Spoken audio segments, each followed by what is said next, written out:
Hey everyone, this is BJ with the Wandering Tangent Podcast. As part of our review and discussion of It's a Wonderful Life, we do touch upon the subject of suicide as it relates to this movie. While we believe we approach the subject with the respect it deserves, we also understand it's a very sensitive topic for many people, and we want to let you know upfront it's discussed. If you want to skip this episode, we hope to see you next time. If you continue on, we hope you enjoy. Welcome to the Wandering Tangent Podcast. My name is BJ. With me is Jeff.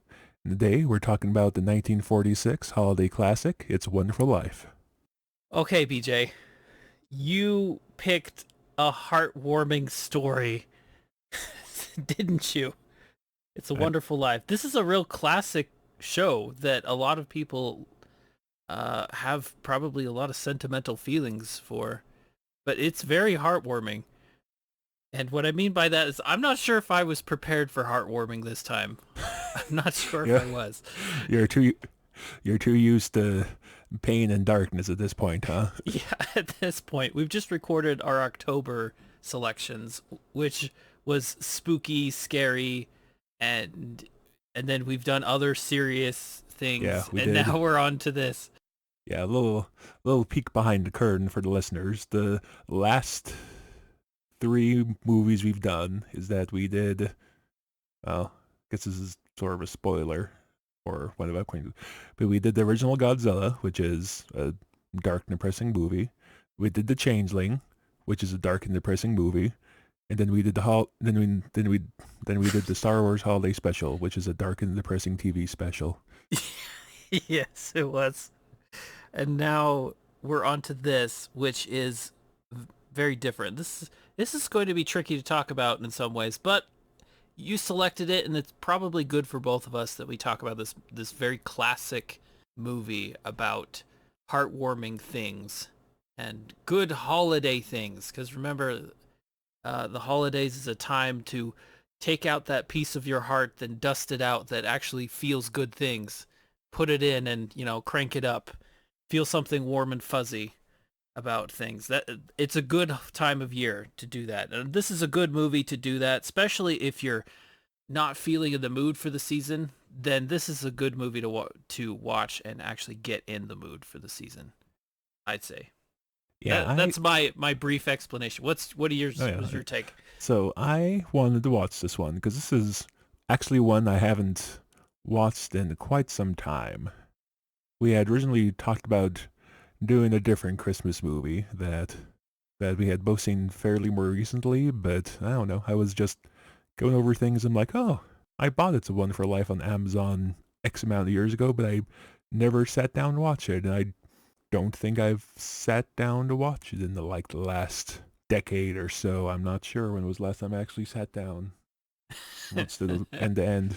It's something that I always meant to watch, but Yeah, this is kind of like a movie that you know of it and you might have seen it as a kid, but I think yeah. most people haven't watched it in a serious way. Sat down, saw every scene all together like movies are supposed to be watched.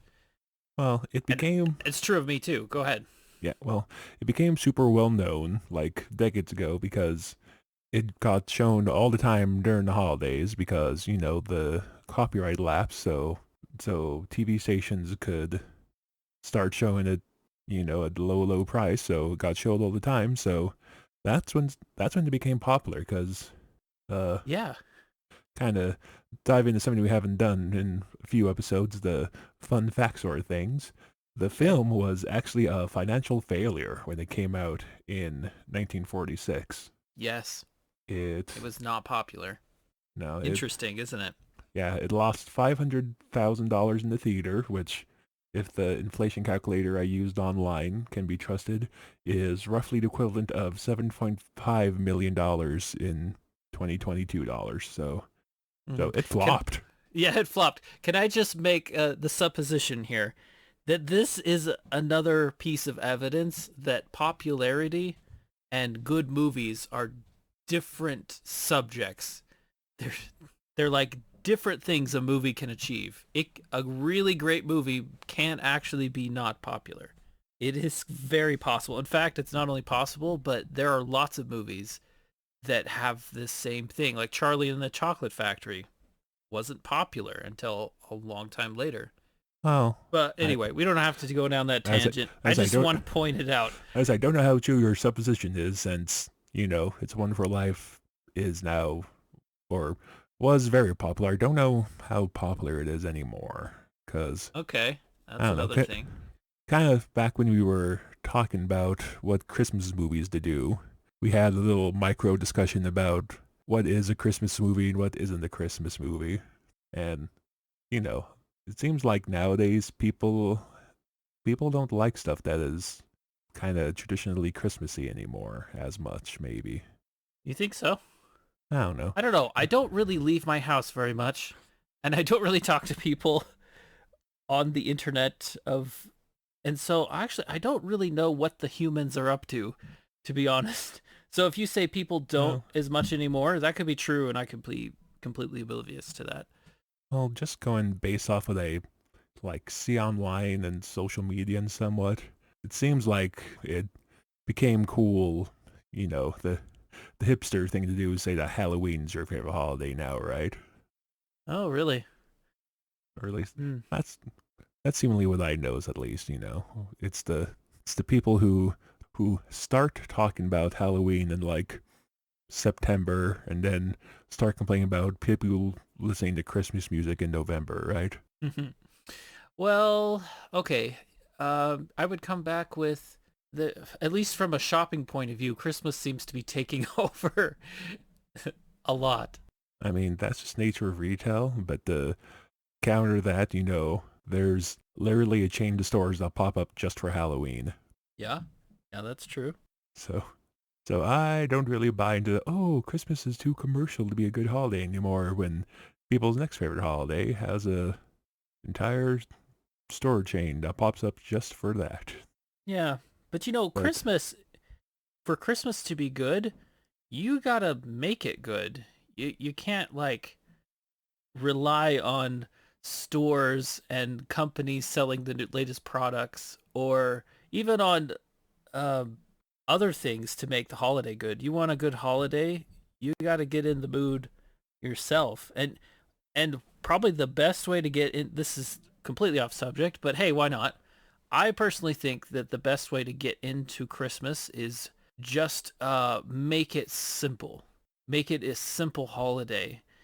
Make it be about a simple thing. Like you can just do simple family stuff together, not a lot of money or trying to wow people with the biggest ticket item under the tree. Just just make it about simple being together. The more simple you make it, the more it becomes. Less is more. And traditions, yeah, traditions are a great thing, but the problem with them is that you can put a lot of force into a traditions because some traditions they can work or not work. You could have a big plan and then nobody wants to come together and join in. So you got to be a little flexible and take opportunities to try to get people to do something festive and positive together, but don't try to force it to her. I don't know. I don't think I can give Christmas advice, to be honest. I don't really think I know all the answers. well, Never mind. Yeah. it's something that's different for everyone, right? I mean, when I was growing up, my immediate family's Christmas Eve tradition was to go see a movie on Christmas Eve.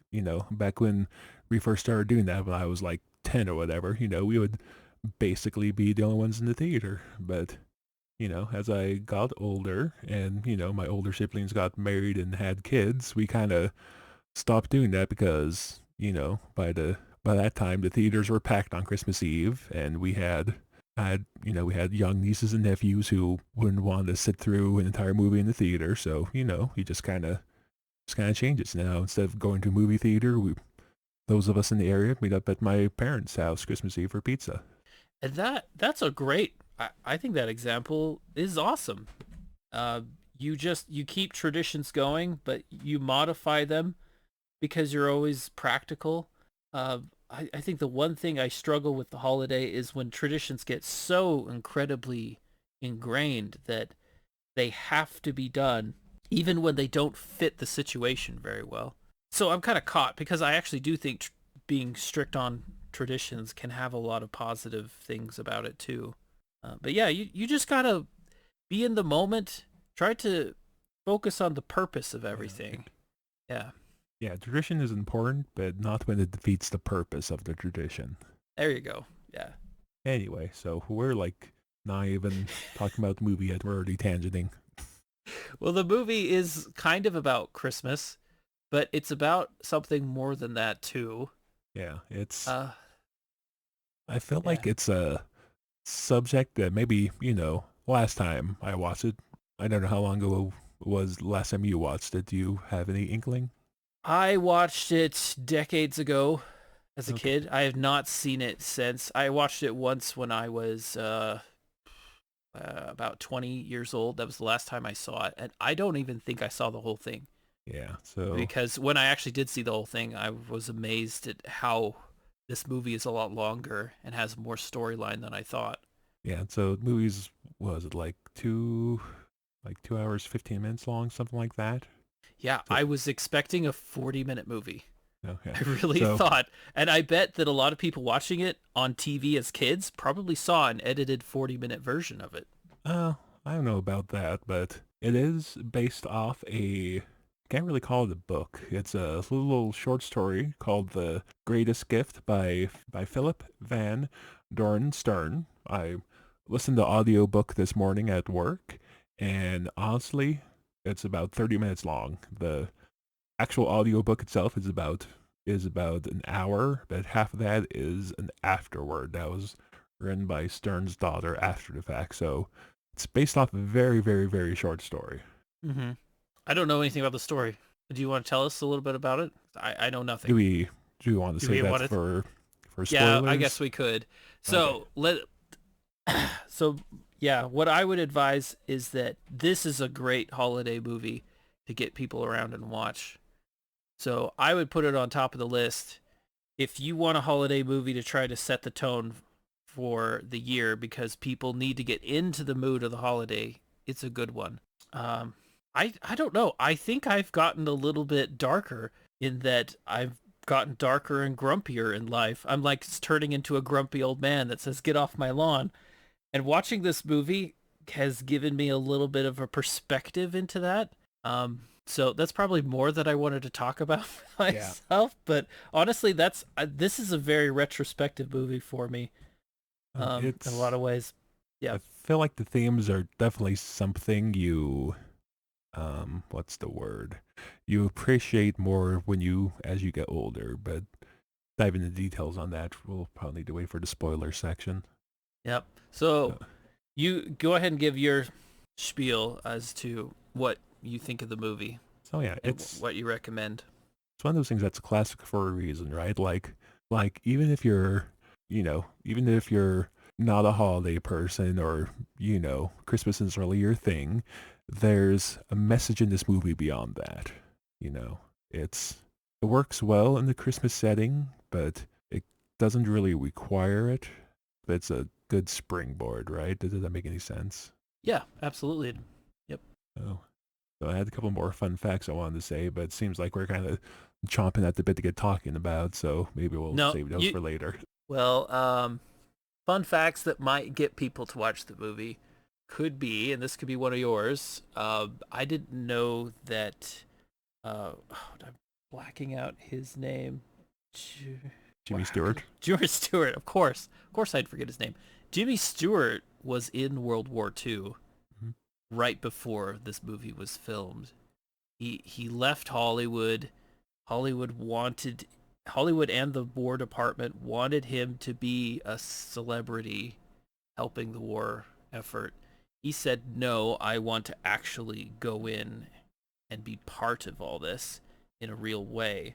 He flew missions over Germany because he was a pilot before the war, and it was a real difficult thing for him. And a lot of people speculate, and maybe there's no speculation. You could even say that a lot of people have legitimate perspective that it's true that a lot of this, how he acted in this scene, a lot of it comes from his own trauma that he experienced.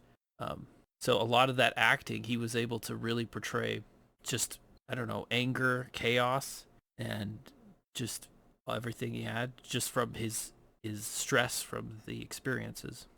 But anyway, go ahead.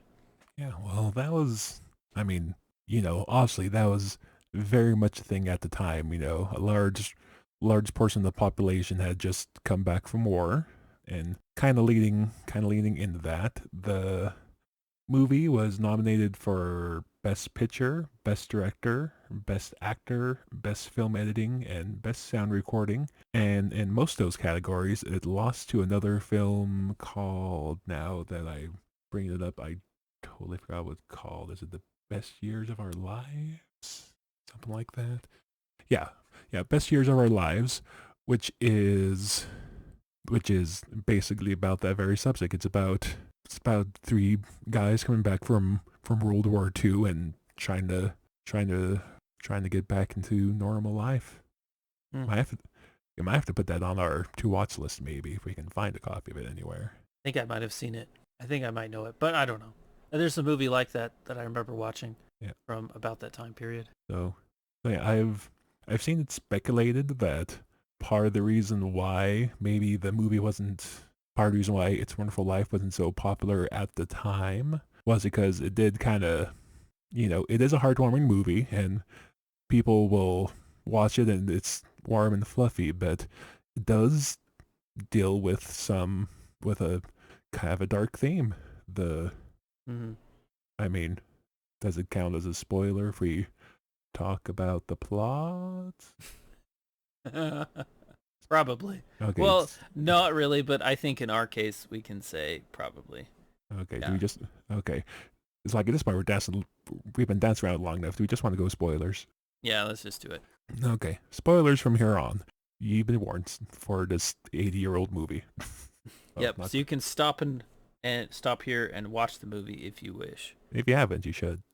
Yeah. But anyway, so yeah, it's Wonderful Life. It's a heartwarming movie, and it's rightfully remembered as such. But the movie starts with the main character contemplating suicide. Yeah. Yeah. So this is why it was honestly kind of hard for me to watch because now we have to get all serious, but I mean, life comes with some really low moments. Yeah, Like there's a lot of them. Like typical ones, you could be in high school and you get dumped by your girlfriend for the first time. Or you could be wanting to go to a certain college and they turn you down. Or you could get fired from a job and then you end up, how are you going to rebuild your life? You could like this happens to people and it's not unrealistic for it to happen commonly to most of us. In fact, if you can get through life without experiencing anything like hugely earth-shattering traumatic to the point where it's like as if there's no reason to go on and everything's fallen apart and it's I mean these things happen and I think they actually happen to most people and you don't expect them to happen until suddenly you're there faced with them. And with George Bailey, that's his situation. He's had struggles his whole life, but then once he gets to that point where everything just falls out from under him, it's like his foundation as a person collapses and he's got nothing to stand on anymore. And it's not like it clicks instantly. It happens. It happens. They have the tragedy, which is losing a huge amount of money at his bank in an accident, just a human accident. It just happened, and that was the last that happened, and it just collapsed him as a person. But it didn't collapse him right away. He spends time walking around the town trying to make sense of it, and his foundation of as a person, everything, all of his motivations in life are falling apart. And then he goes home to his family, and you just see this person who's a good family man just slowly unravel everything that made him a nice, good person, everything that made him a good person to his wife, a good person to his kids. It all just starts crashing down because it's just gone. He needed hope and some amount of stability in his life, and all of that was gone in an instant. And you see that, and that's the heart of this movie that is difficult and such a good thing to capture on screen, because that's a real thing that can happen to people, where everything just suddenly changes and now you've lost it all. What do you do now? It's all over. Yeah, And yeah, go ahead. yeah, that was one of the things I was gonna kind of touch on earlier. Is that when you're younger, I don't think you really appreciate the themes, because I don't want to say that no child goes through something like this, because you Right. can't talk about everyone's experience, but I Right. feel like for most people it's usually not till you're older that you have sort of that dark night of the soul situation. Absolutely. Yeah, young people, they have this sparkle in their eye and they're enthusiastic, and it's wonderful. It's such a good thing. And maybe older people like regain it and get it back, and they feel happy and motivated about life. But there are usually a point in life where you realize how close you are to disaster, and uh, you realize how thin the ice that you're walking on really is. And so you have these experiences where things like fall apart in your life, and you realize how there's things could be one way. You could have your whole life set up, and then a tragedy happens, and now everything's different from the rest of your days. And yeah, it's something that I don't think that I have especially had a hard time with. I've had a pretty easygoing existence, but it's something I've kind of had some experience with, but not as much as other people who've had a lot more. But I yeah, mean, great. it it's always hard to say something like that, because obviously it's easy to look at your own life and be like, oh well, this person has harmed me, this person has harmed me, and I shouldn't complain. But there's also the element of it's just because how do I phrase this without sound like a complete jerk? It's mm, Take your time. I'm trying to think of a good way to phrase this. It's like your trials are not lessened because they're not as they don't seem as extreme as someone else's. Yeah, I mean, you still feel the feelings, right? Yeah, Even though it's not like got kidnapped by terrorists for a month and held at captivity and finally escaped or something, or something much worse. It could be that you just you were dating someone and you got dumped or something like that. But the point is you feel those heavy feelings like George Bailey did, where he just felt like everything was falling apart. And so the emotion is there. That's the thing to understand. So it's valid even if it's a small thing. yeah, and obviously a big part of this movie is Jimmy Stewart, and I feel like he's one of those people that when you like talk about him, they're like, oh yeah, James Stewart's a great actor, but I feel like his name isn't really brought up with like the great actors of the era very often. Mm-hmm. Yeah, I mean, I don't know. To me, Cary Grant and Jimmy Stewart are like the two main actors from this time period. Uh, but I would say that Cary Grant is the more popular, a more iconic one over Jimmy Stewart. But Jimmy Stewart, I think he's better at the heartwarming stuff, especially in this movie. I think he's a little bit better at that. That Cary that's Grant's a little better at comedy than Jimmy Stewart. yeah. But I don't know. As That's I just haven't me. really watched a lot of Jimmy Stewart movies now that I really think about. Yeah. There's another one on our list of maybe to watch. The Man Who Shot Liberty Valance, but that's a very different movie. Hmm. Yeah. Anyway, I don't know it. I don't know I totally derailed our heartwarming conversation. it. I know. Probably for the best. Okay, let's de-escalate the darkness a little bit. Oh, So let's talk about the I guess the what do we talk about? so you asked about how the story it's based off the greatest gift was, right? Yeah. So Talk about that. so basically, the greatest gift is like it's like the last hour of the movie, right? It starts with George on the bridge, contemplating, and Mm-hmm. and then the angel shows up. I just listened to this morning, but I can't remember if they name Clarence in the book or not. It's not nearly as dramatic in the book because, obviously they don't go through George's life story first, but does follow the same thing. George is on the bridge contemplating suicide. Mm-hmm. The angel visits him. They talk for a bit. George wishes that he was never born, Mm-hmm. and the angel grants his wish, and George kind of travels through the town and to see what's different. In the book, he's a little more mellow about it. Instead of calling him the angel, I'm just gonna call him Clarence. In the book, Clarence kind of gives him like a he gives him like a salesman case and tells George to go around the town, kind of pretending to be a traveling salesman because otherwise people won't talk to him because he's just a stranger, right? So Yeah. the change in the town isn't as big and dramatic, which I want to talk about that, but we'll get back to it. So so in the book, he's a worker at the bank. The building and loan angle is something that came up in the movie. But as he travels to the bank's been turns out the bank got closed down in the depression because what happened is that in the book, George and someone else applied for the same job and George got it.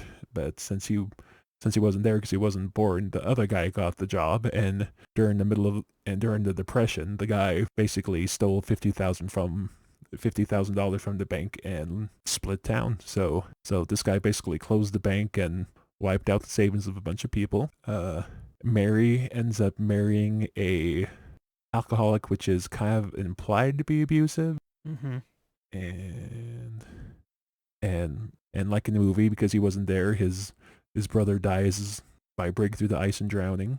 So they So kept that piece. Yeah. yeah, so it's not quite as big and dramatic because they don't spend the hour and a half establishing who George is, but it does basically follows the last hour of the movie, last not even hour, like last 45 minutes, something like that. Mm-hmm. Yeah.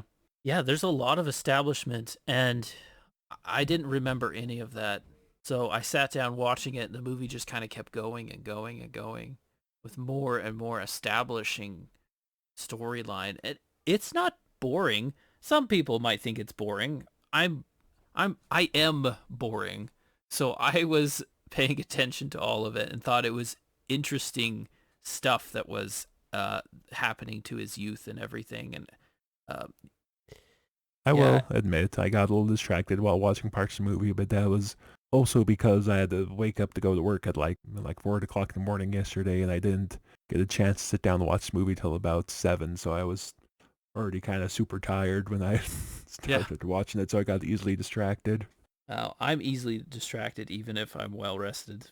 But I managed to get through most of it. But it's a long movie with all this stuff, and by the time you get to the main point of the movie, where the main plot line starts playing out, you've just spent an hour and a half building up to it. This is not something that new movies today do at all. Spending an hour building up to the actual plot of the story Well, just to make the plot so much more in depth. It's very oh, uncommon. well, plus the whole point of the build-up is for the payoff, right? Because in the book, George is kind of considering ending it because he feels like he's stuck in a dead end. He has a boring life, kind of like in the movie he's seen. He's watched all his friends, move away to do supposedly bigger and better things. Yeah. Whereas in the movie, the whole point of I don't even want to call it the first act even because it's like more than half the movie. Yeah, The it's about 2/3 or something, or yeah even more than the that. the whole reason of the backstory is for the payoff, right? Because obviously the payoff is that yes, it's like yes, George decides he wants to go on living, but the heartwarming thing is that he gets home and all the people that he's spent his whole life helping, he's given them loans, he's fought and clawed to keep the building and loan open so that these people can have nice houses rather than rent out Potter's shacks. Hmm. So when his time of need comes, they all come together and help him. Yeah. And that's the payoff. That's why there's the first hour and a half of the movie. Mm-hmm.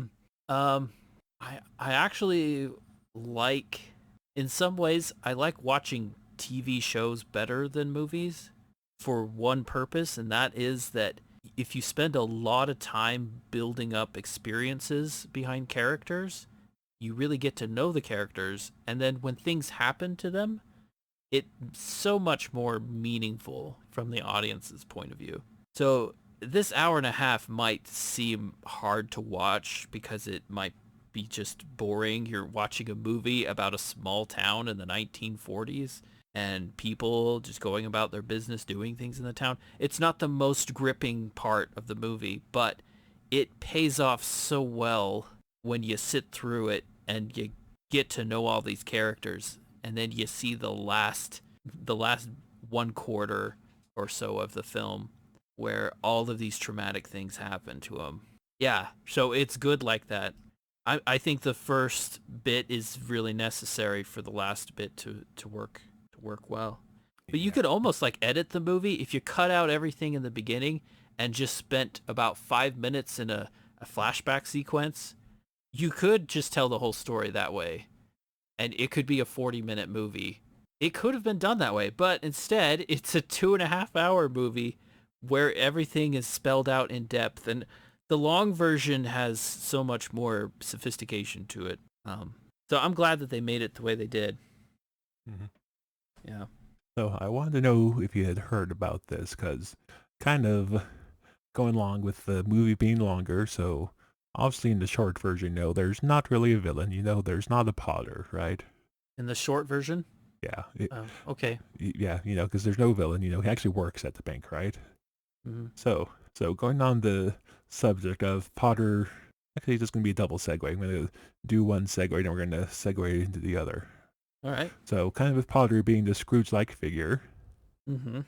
did you know that the FBI stated that It's Wonderful Life could be communist propaganda because of smearing, quote, values or institutions judged to be particularly American, unquote, and glorifying, quote, values and institutions to be particularly anti-American or pro-communist, end quote, and Okay. and had a, quote, subtle attempt to magnify the problems of the so-called common man in society, unquote. Yeah. Okay. So, I have a lot to say about that. I'm not sure if I should say very much. This though. all-American classic was suspected by the FBI in 1947 to be communist propaganda. Actually, one of my favorite people from this time period in Hollywood is Charlie Chaplin, who had to leave the country because of the communist paranoia at the time. The Red Scare. The Red Scare, as it's called. And so he left and made movies in Britain. It's funny. I could actually see... Okay, this is where I get a little controversial, because I see both points of view on this, because I'm not particularly saying, oh, communism's a good thing, because I don't believe that at all. But at the same time, you got to act rationally. And you got to have some rational sense of where the real monster is. And this movie, at one hand, you say, well, it's showing how banking is authoritarian, and Mr. Potter, he's the greedy capitalist, and George Bailey is sticking up for the normal people. Well, I don't think that's anti-capitalist, though, because George Bailey's also a capitalist. He's also has a business, and it's one business versus another business, which to me is very pro-capitalist, because that's what it is. You have a right to have a business in capitalism, and you can't be shut down. That's positively capitalist. And that, if anything, this movie it's not communist in that sense. Yeah, no, and yeah. I think something that maybe the FBI guy might have missed at the time is that, Potter's not the villain just because he's a banker. He's the villain because he's corrupt. He's seeking. He's corrupt and dishonest. He is. You've He's got an seeking. honest businessman versus a corrupt businessman. He's seeking to control the town, and that's why he wants the building and loan, is because it's the one thing in town he can't control, and to the point where when the opportunity presents itself, he's the catalyst for George's breakdown by basically stealing the money they need. Yeah, and he gets away with it. He gets away with it. Yeah, I know. That is there's no so different. Yeah, there's no comeuppance in this movie. Yeah. And it doesn't matter because in the end, in the quote movie, George is still, if not financially, he is the richest man in town. Yeah, the richest man in town.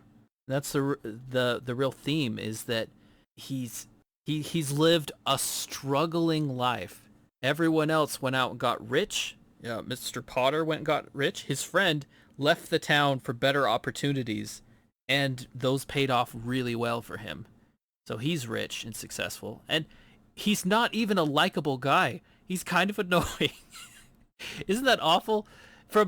It's a little selfish, but don't you hate it when like someone else that's really annoying does so much better than you?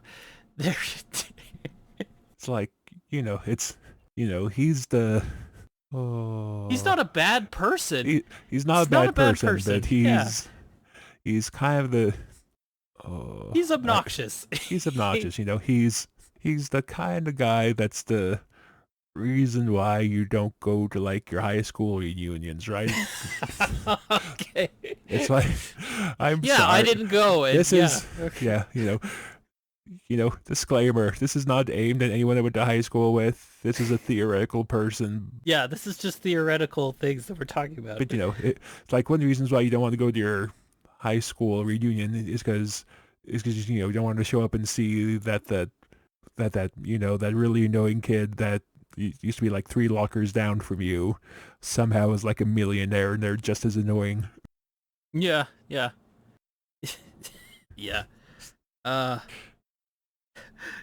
Yeah, and success, it's not a good thing. You shouldn't be. I'm not advocating that people be upset at other people because of their success. That's a bad attribute to have. No. But it's an attribute that I can understand from George Bailey's point of view. Yeah, no, and it's oh, sorry to interrupt, but it's definitely something that the character of George struggles with throughout the movie, not just at the very end. Yep. He wants to travel. He wants to see the world. He wants to be an architect. He wants what his annoying friend has achieved, which is big time businessman success. Sorry, I interrupted you. You can go ahead. No. So kind of going back to the second segue, as we compared Potter to Ebenezer Scrooge, I have seen it said online that this movie is, or this movie is inspired by A Christmas Carol. Yeah, in some ways there might be some connections. It's like in some ways there's some connections, but like, isn't it basically the exact opposite of A Christmas Carol? Explain. So like the whole point of A Christmas Carol is that it's Scrooge, who is an old man at the end of his life, is given the chance to relive the past and is given the glimpse of his future, where his death leaves no great imprint on people. People don't really mourn his passing. In fact, the people who owe debts to him kind of are glad he's dead because it gives them a chance to pay off their debts easier. Whereas It's a Wonderful Life is the story of a young man who is driven to change by seeing how much of an impact his life has already had. Mm-hmm. That makes sense? Yeah. Actually, no, you're going to have to repeat that. My brain farted. Okay, so... My brain... So, I got caught in another idea. But yeah, tell me again. Why do you think the Christmas Carol and It's a Wonderful Life are different? Okay, so A Christmas Carol, Scrooge, right? Yeah. He's an old man, theoretically, towards the end of his life. His friend and business partner Jacob Marley is dead to begin with. Yeah. So, but throughout the story, he's given the chance to relive his past, to kind of see the joy he once had, but is also shown a vision of the future where it shows that his life as he has lived it thus far has no lasting impact. Yes, he's rich in the moment, but there's no one there to mourn him when he dies, right? Mm-hmm. Whereas It's a Wonderful Life, it's the story of a young man who is thinking about ending his life, and he's given the chance to see how big of an impact he has already had, as compared to say the Ghost of Christmas Future, who shows Scrooge that when he dies, he left no lasting impact, and George, if he never existed, Clarence shows him how much of an impact he had. Mm-hmm. Does that make Yeah. sense, or did they break your Yeah. or No. did they break your brain again? No, that's good. Yeah, it's definitely a lot more visions and other things in Christmas Carol. It's like there's some connection because an angel comes, or you could say like a spirit, like in the Christmas Carol. A supernatural entity, shall we say? Yeah, something comes and intervenes. So it does have that story element that the Christmas Carol shares, but there are a lot of differences too. I don't know, and the way this one plays out and goes in depth, there's a lot of differences. And also, Scrooge was a bad guy. He was a good guy that became an innocent child that became a bad guy and then changes. Whereas this one, George Bailey never understood how his life was good. He never comprehended it. He was a good person, but he never understood that. He was so fixed upon his goals. He's like Luke Skywalker, always viewing on the horizon. You're always looking on the horizon, never focused on where you are, what you're doing. And with George Bailey, he was the same way. He's not focused on where he is and what he's doing and his family and the success that his bank is generating, which is a type of success that didn't fit his future plans and dreams. And the success from his family was a unique success, something that Potter does not have. He doesn't have people around him that love and adore him. He has people around him that fear him and respect him. Very different. There's even a scene in the movie where one of Potter's employees, like, he's telling Potter about how George's business is helping people move out of Potter slums, and it's gonna start affecting his bottom line. And the guy keeps saying, "It's no skin off my nose," but so he's not telling this to Potter because he wants Potter to do better. He's telling this to Potter because it's his job. Yeah. Yep. People just do things for him because they have incentives. They don't do things because they feel that he's that he's good. That I don't know what it is. Like, there's sometimes things go beyond incentives where you just believe in somebody, that you like them and that they're important to you, to the point where you just do good things for them. And what the motivation is at that point, it's unknown. But to get to that point, you just really care about them and like them. And George Bailey has that. He's got friends, he's got family, he's got his brother who really, he's got all of these relationships where he's rich with that. But yeah, Potter, he it's a different thing with him, and he doesn't value people liking him. To him, that's not a valuable thing to have. You've got to have power so that you've got to be able to control the money and control their paychecks, control all of that so that they will be on your side. But the funny thing is with George, when people didn't have money, when George didn't have any money to help them, they all came to help them with their money. So that's the difference. Nobody would come to Potter and say, "Here's my money, I want to help you." They wouldn't do that to him. They would come to Potter because of his power and influence over them. It's different. Am I making sense? There's like a strong difference here. Yeah, no, I mean that's that's something that George does in the movie, right? At right before his lowest ebb, he goes to Potter to try to get a loan to keep his business afloat because they don't know that Potter stole their money, right? Mm-hmm. Yeah, And they don't know. They never find out too. they never find out. No, so kind of bring it full circle. Potter is basically Scrooge if the ghosts never showed up. Yeah, it's true. Yeah, maybe in a sequel to this movie, the ghosts will show up and they'll help Potter. Maybe, No, but he might just be too grumpy at that.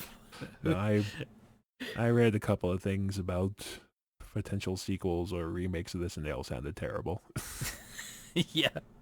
As Can I just say that most sequels are terrible in like general? as most The best thing to do with a good idea is to add a bad idea after it. Apparently, that's what a sequel is. Anyway, go ahead. no good no I totally forgot what I was gonna say. I know I killed your thought. I jumped in before it was about ready to to be No, created. And it got destroyed. It's easy to do, and then there's silence. Oh, well, I was hoping you'd like reorganize your thoughts and come back with what it was. Nope, we're past that point. I'm afraid I have no idea what I was gonna say. All right. Well, I'm talking too much. Tell me more. Oh, What do you think? No.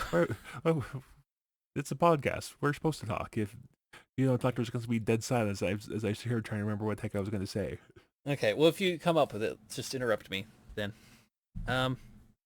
Another thing. Yeah. So. Okay. So if you're dancing on a floor, and that floor starts moving from under your feet. Do you think you would notice? Yeah, I think you'd notice. Oh. I think that would be incredibly obvious to you that something is changing and something's happening that's not supposed to be happening. I've actually stood on a floor that moved. It was in a house that was condemned, and I won't go into all the details, but it was a condemned house, and I'm walking through it. Shouldn't have been in the house, but I wasn't entering.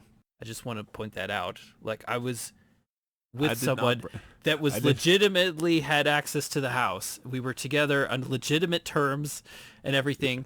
We were not Nothing breaking the law. unethical. The only thing unethical was that it probably was a bad idea in terms of safety, but the there was statute of nothing limitations has passed. Yeah. Anyway, so I was there and I walked over this room and the entire floor shifted as I walked. And you couldn't even visibly see it, but it moved probably maybe a quarter of an inch when you stepped on it, and then you stepped off, and it would move a little bit. That sensation of it just moving ever so slightly when you walked on it, it was so obvious. I think we're so attuned, being bipedal creatures, that if the floor's moving under us, we know it really well. So this comedy sequence is funny, but it's completely unrealistic. There's no way you could open a door and people, while they're dancing and having a good time, have no idea that the floor is moving from under them. I think that's totally impossible. I think this might be our best tangent ever. We've somehow gone off on bipedal locomotion. Yeah. Anyway, but it is a real thing, apparently. There are, during this time frame, Oh, yeah. there were some, because this is a real gym. This is even one of them. There's places where they've just reused a building for swimming or basketball or whatever else you do, or dances. Oh, you would think that like cause all kinds of mold issues, wouldn't you think? Nah, that's a good question. Well, it is chlorinated water, but yeah, you'd have to like clean under there because of all the high amounts of water vapor. Yeah, that's a good question. I don't know. I'm not an expert. I don't know. I don't know. I'm sure that even in the 1940s, they probably had it figured out. Probably. Probably. The car apparently was saved. That was a real car crash. Jimmy Stewart like really drove it into a tree. So there was no stunt involved. It was just like, okay, drive it into the tree, and he probably didn't hit it too hard, but yeah, they really wrecked the car. And the car's fixed up, and I think it's in a museum somewhere or something. It belongs in a museum. It belongs in a museum. Oh no. Indiana Jones, like lawful good, stealing artifacts from people. Like, yeah, you that private collection of yours, I'm coming after It's it. like I don't think Jones was lawful good. That's the funny thing. Like, it belongs in a museum. That's a lawful good thing to say. Is it? Yeah, it is. You're good, but you believe in the rule of law good, and not some sort of chaotic version where you're gonna make a good thing happen, but you're gonna somehow break the rules to get there. Yeah. I it could be like more neutral good maybe. I don't know. Honestly, you could be onto that. When I was a kid watching Indiana Jones and he said it belongs in a museum, I was 100% behind Indiana on that. I'm like, yeah, Indiana, punch him, steal it, grab it, and you are right to burn their boat down to get this artifact because it does belong in a museum, and these guys are stealing it from history and from yeah. But on the other hand, this guy paid money to go on this expedition, and although it is unethical to misuse artifacts for any reason, that is unethical. You gotta preserve them, keep track of them, and make them available to scholars and scientists and even the general public in some ways. But I mean, he is using his own means to acquire it, and he is keeping it safe-ish. Why it's on a boat, I don't know. Maybe there's unethical things happening behind the scenes. Maybe he's like putting it on the black market, and yeah, I don't know, something. But Welcome to this surprise episode, inside episode of Wuthering Tangent Podcast. I'm EJ. With me is Jeff. Apparently, we're going to talk about Indiana Jones: The Last Crusade. yeah, let's just stop and talk about that for the rest of the time. And then we didn't say anything about It's a Wonderful Life and went off on a completely different movie. Oh boy! Oh, goodness, the wrong things we do. Okay, I mean, we warned people. It's in the title. Okay, I have to admit, there's moments where I'm sitting there and I should be thinking about, which box of cereal I'm supposed to be picking out. But instead, I go, was it really ethical for India to steal back that golden cross from that Spanish explorer? Was that really ethical? I gotta stop and think about that. And it's a question. It just kind of like hits you once in a while. Like, what's the ramifications of physically stealing it back and punching people and the whole boat burning down, which is not Indy's fault that the boat burned down. They were fighting back too in the chaos, and it just was an accident. But anyway. Okay, I'll stop. I'm calling it quits. I do have a problem. I go on tangents too much. Okay, back to It's a Wonderful Life. The right movie discussed at this moment. I tell you what, if we ever get mutual friend on this podcast, it's going to be like a 4-hour long episode. And it's mostly going to be him telling us about how wrong and bad we are for not being on the subject. So honestly, there were other people in our group where we would be off on a subject and they'd be like, can we please just move this in the right direction? Anyway, yeah. Hi, mutual friend's wife. I think you're one of our regular listeners. Maybe our only regular listener. Probably the only one listening. Yeah. Yes. Hi. Oh boy. Anyway, so It's a Wonderful Life. It's a Wonderful Life. I don't know if we really have. Let's get to the part where finally I stop being ridiculous, I guess. Yeah. So this movie is, this is a good movie that anybody should watch at least once because. Like the Scrooge, like Christmas Carol, that classic story that's so good about people changing.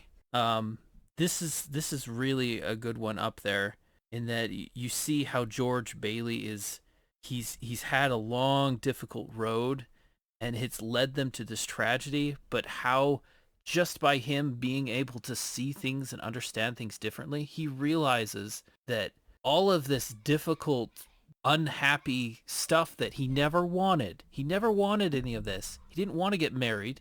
He didn't want this local town job, saving this business.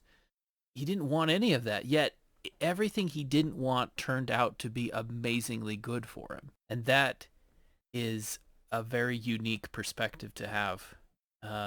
Very unique. Because I think a lot of people, I saw a bumper sticker the other day. It's like, it said, whoever dies with the most toys wins, is what it said. And I think a lot of people have that mentality where, you know, whatever you value in life, that's the thing that you're chasing and you're wanting. But is it really the thing that helps you win? Do you win if you have a lot of, like with George Bailey, by that philosophy, he doesn't have the most toys.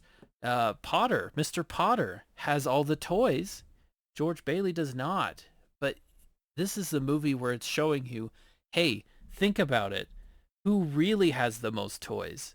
What are the best toys? George Bailey has got people who actually care about him, and lots of them too. And he's got a history of people he's helped, and those people have gone on to help other people because his brother went and saved a whole boatload of people, literally.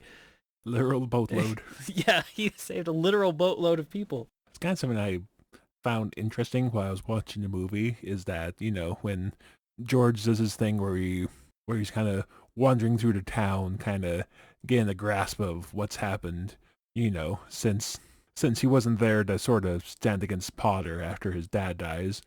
You know, he kind of wanders down Main Street and you know, instead of like family-owned businesses or like, instead of like the movie theater and like the general store or whatever, it's like they show like a bunch of clubs and bars or whatever. You know, I've just found it very interesting because like nowadays I feel like having a street full of bars and clubs would be like the quote unquote good ending, right?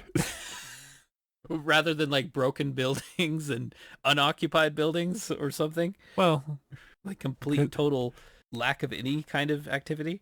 Well, because you know, when he goes back through the town, you know, after he comes back, right? And you know, he's like, "Merry Christmas, movie theater! Merry Christmas, Emporium!" That was a good impression. Like, I just found it kind of amusing, you know. I guess it was more there to show how much the town had changed. Mm-hmm. I mean, obviously the town was called, what was the town's name? Bedford Falls? Yeah, something like that. And in the timeline where he wasn't born, it's literally called Pottersville because Potter controls everything. And, and, you know, Potter's just out to make money. So, you know, the Main Street's all clubs, all bars, all that sort of thing, right? I guess. Not the Castos and the, not to say that, how to cover myself, which aren't. Well, let me put it this way. Okay, like, go ahead.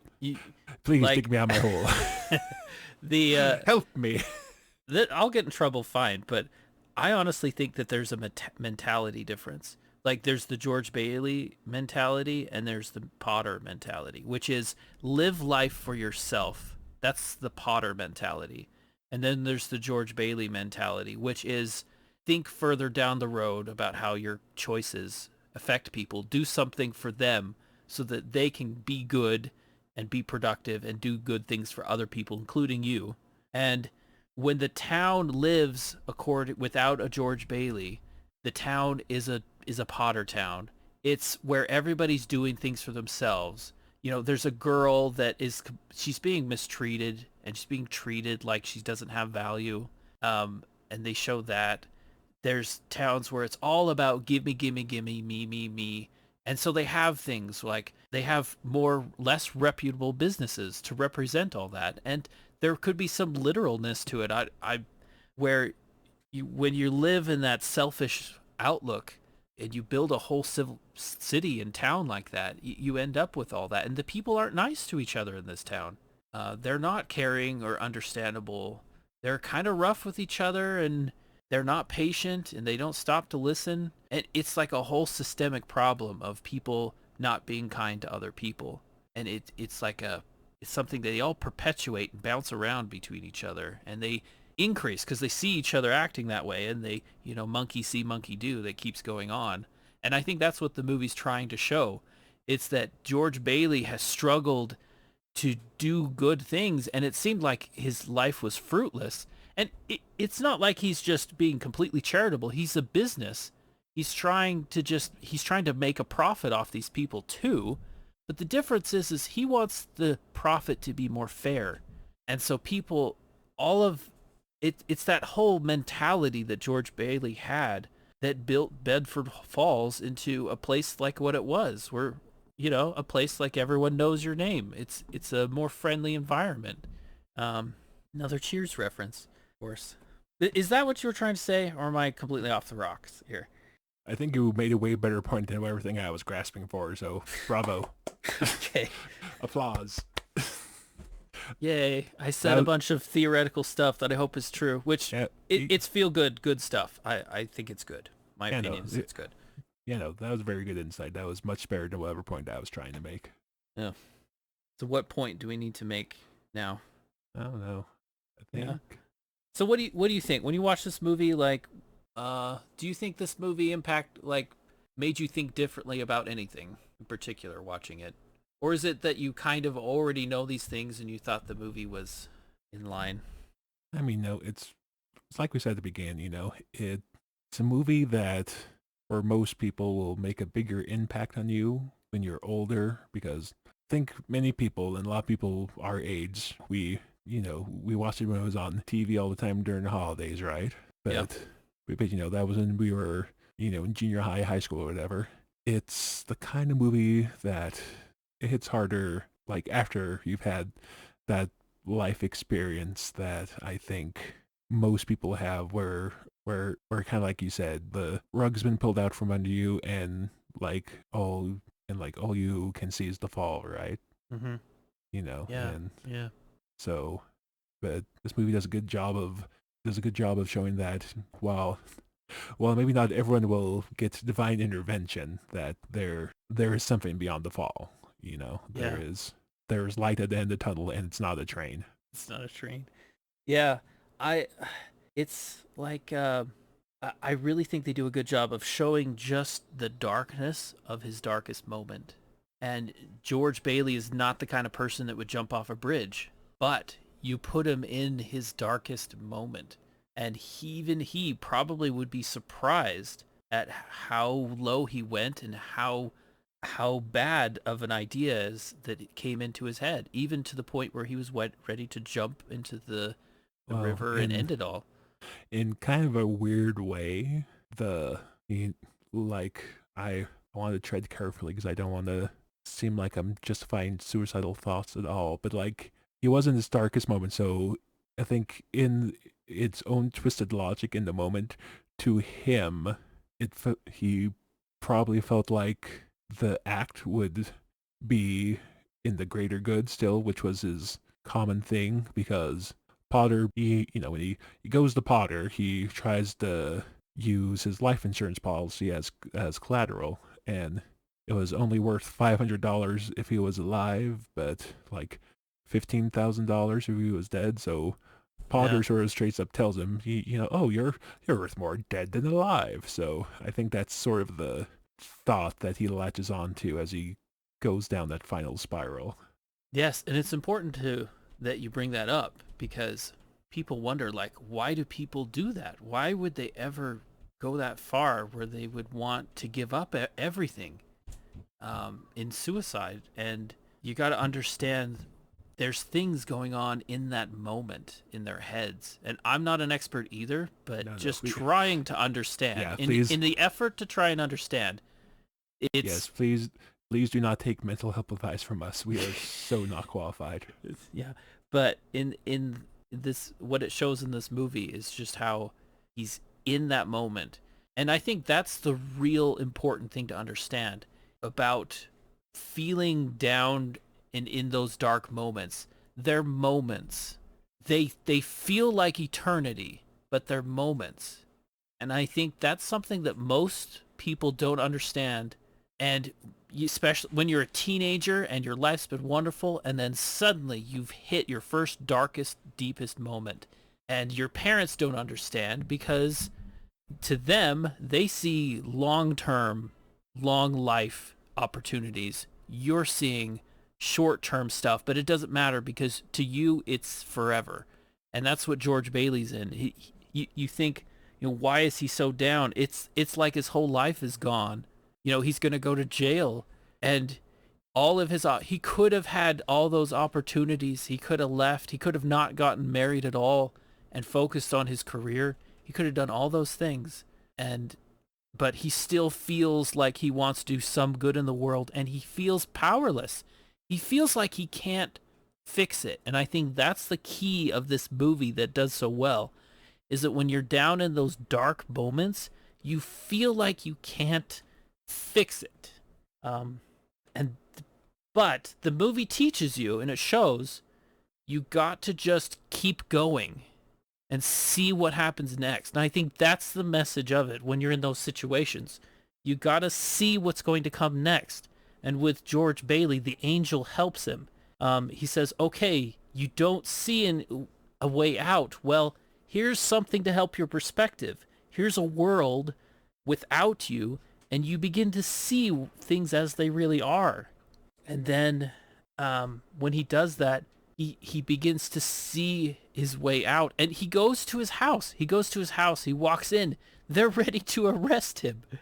And he's happy to see the people that are going to arrest him, because he realizes in life, you go and you see what's coming next. And that's why suicide is wrong. That's why it's wrong from my point of view, but also from what I think this movie is trying to teach us. You've got to go and see what's next. You got to go and do that. So when you get dumped, or you lose that job, or everything falls apart, or everything that you thought you were suddenly is different or changed now, go see what's next. I think, and when George Bailey finally sees his life differently, he's ready. He's ready to go see what's next, and he's enthused about it. And on top of everything, it changes because he realizes, like, things don't actually get bad. Like, his dark time goes away. He could have jumped off that bridge for no reason at all, because his life, when he got back to his house, things got fixed. The money was, people came up with the money, and they saved the bank. They saved his career. There was no need for him to go to jail. And, the funny thing about dark times, most of the dark things that people run into, a lot of times they're really bad, but then they can, like, go away a moment later. It's funny like that. But I know it sounds trite to say it, but where there's life, there's hope. And just to throw this out here, since we're on the subject, if you find yourself in a situation where you're considering something like this, please stop. Find someone to talk to. If you don't have anyone in your life you can talk to, you can call the National Suicide Prevention Lifeline. It's 1-800-273-8255, talk. Or in some areas, if you dial 988, that'll link you up to the lifeline. Okay. Just That want was to throw well it, said. Yeah, just want to throw it very out good. there because this is a very heavy subject, and it's Yeah, a very real thing. I mean, on one hand, you could say, are we going too far? But on the other hand, like, that's what this movie is about. No, yeah, it's like people often they think of It's Wonderful Life as this, light, fluffy movie, but it touches on a very serious subject. Yes, and that's actually we are, one of... And we are, me and you are very not qualified to talk about this. And so you take two people that would probably normally just review a Godzilla movie and have us look at this. Anyway. No. But that's actually one of the reasons why I think it's such a good movie. No, yeah, it's... Because it does everything so well in terms of George Bailey's big tragedy and his big recovery. Yeah. Oh, yeah. It's, for better or worse, it's a timeless message. It's worse in that it's something that will always be a thing, but better in that there is ways to get help. I will say there's something I didn't want to actually say anything that I have actually said in this. I didn't want to go too heavy, but then I ended up anyway because I don't have any real self-control. But the point is, there was a time in my own where there was a month where I had a job and I didn't lose it, but it, like, discontinued abruptly. And it was the job that I thought I was going to like go down and spend years and years in a long-term career.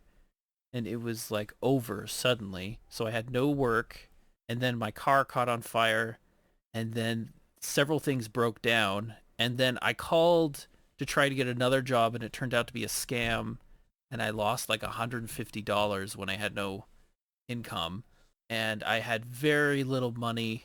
There was like a 2 or 3 month period where this happened, and it's honestly it probably wasn't even as bad as George Bailey's problem. And I don't want to get into the whole ranking tragedy thing because I don't think tragedies are supposed to be ranked like that. But I think that from my own perspective, it was educational because everything was hard, but all that happened is that I just kept going, and then things just it seemed like nothing would get better, and all I did was just like I don't know what to do, and then 3 months later it was just things just were just better. I mean, eventually I was able to get something else, and that thing turned out to it didn't pay as well, but it certainly was better in a lot of ways. And I just went on to the next thing. And with, I think that there's times like that where you gotta, it's something that I think people need to know is that don't be too downtrodden about the present because you may not be able to see what you need to see to know what will happen in the future.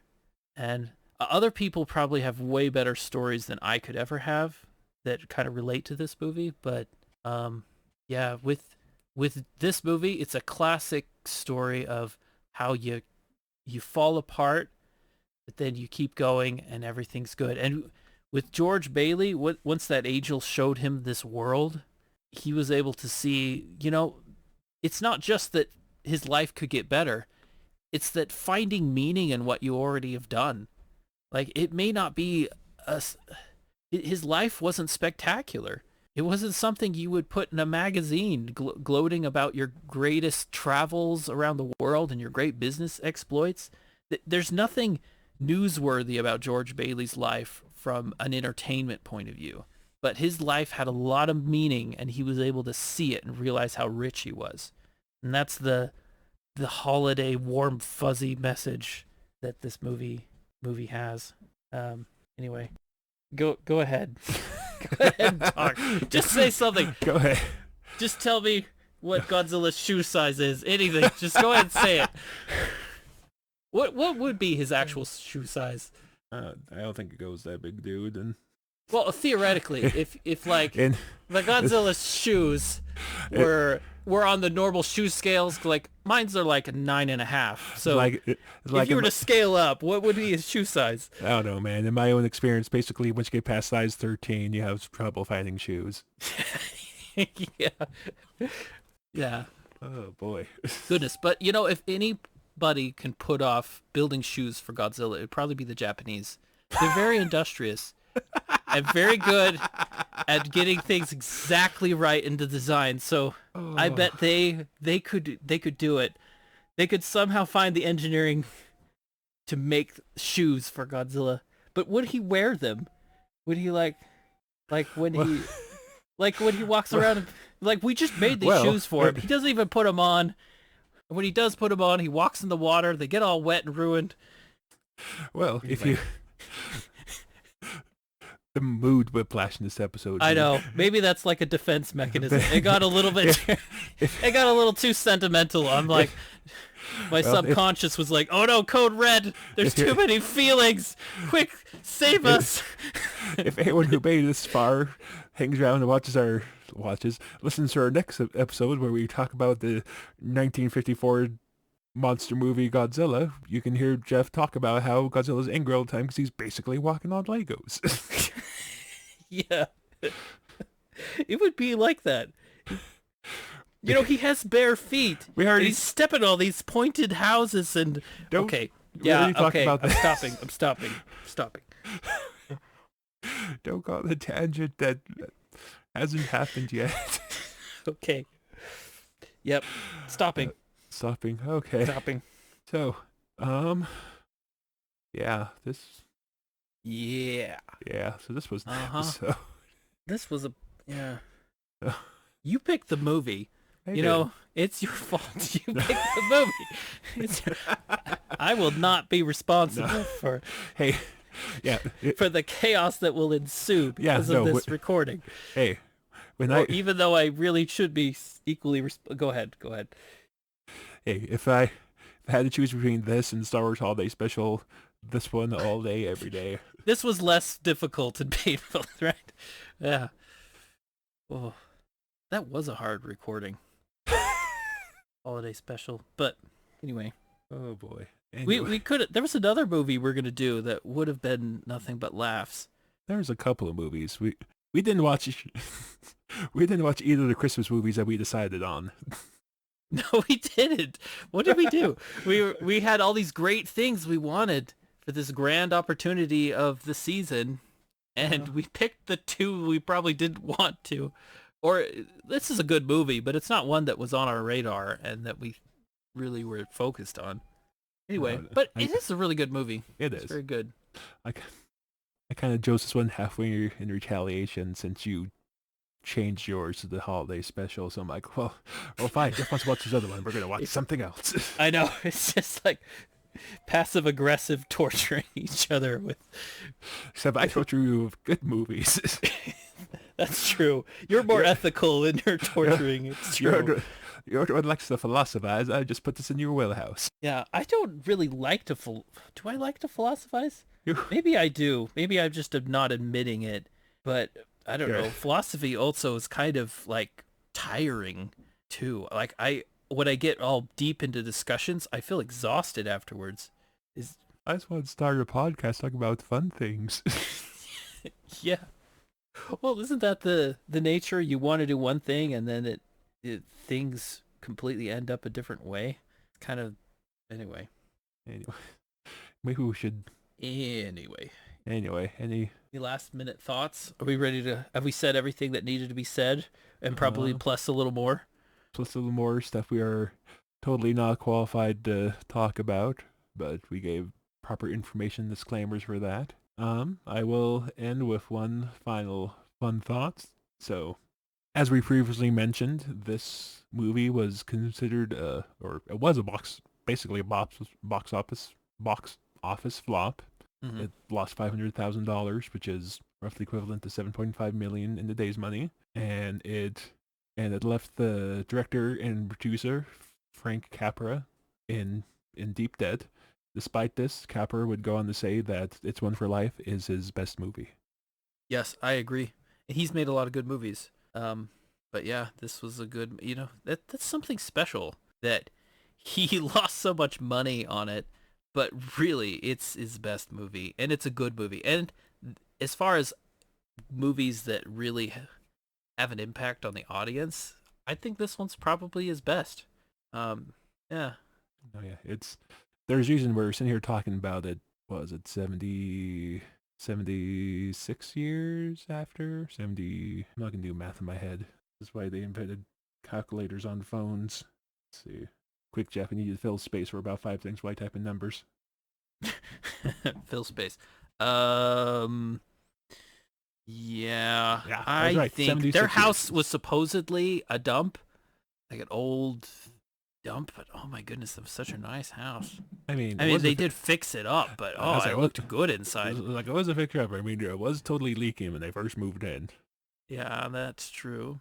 But once you fix it up, that is a comfy house. It looked warm and comfortable in there. The taxi driver and the copper friendship goals. Like, Yeah. Now, yeah, me, I was me- gonna say something. me and mutual friend never stood outside your house to like regale you and your wife, and we've never done that for a mutual friend. I think you would probably call the cops on us if we did. Speaking of those people, their names are Bert and Ernie. Isn't that interesting?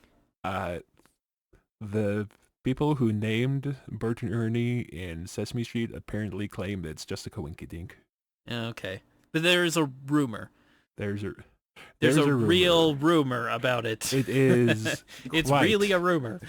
It is quite the coincidence. Yes.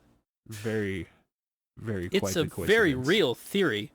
it's theoretically real that they were named after those characters. It's theoretically, it's very theoretically just a coincidence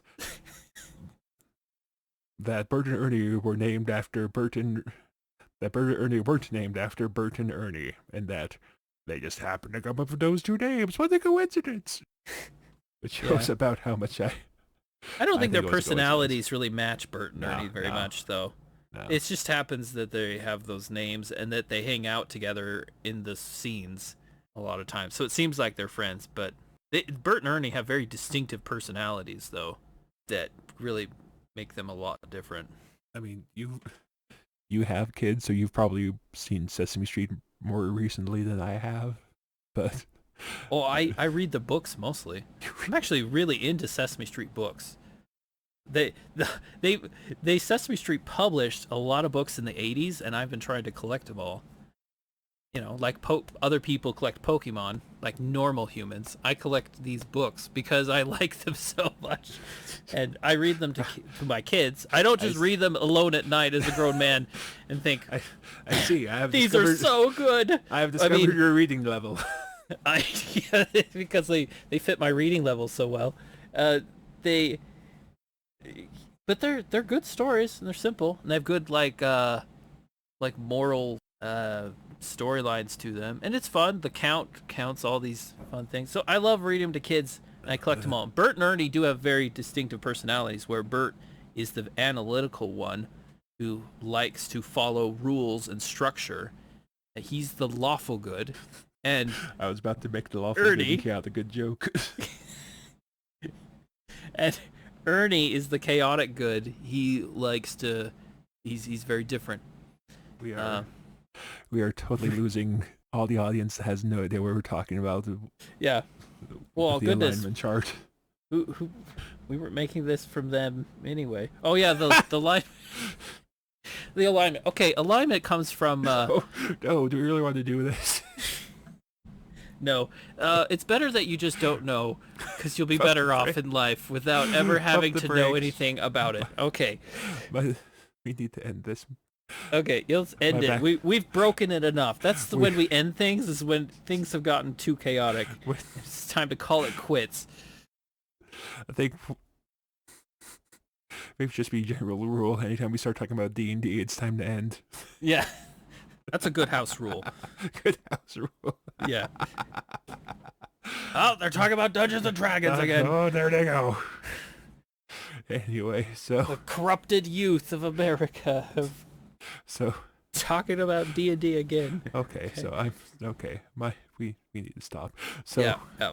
So I think this is about the third last call for final thoughts on It's a Wonderful Life. Yep. No, I'm good. Okay. Go watch the movie. It'll get you into the season, which is what you need. It's a classic for a reason. Mm-hmm. Anyway, so yeah, and so if you join us next time, we kind of already said, but in our next episode, which we have already recorded, we are going to talk about the 1954 Japanese monster movie, the original Godzilla. We watched the Japanese subtitled version, so it's the original. Yep. And it's good. It's good.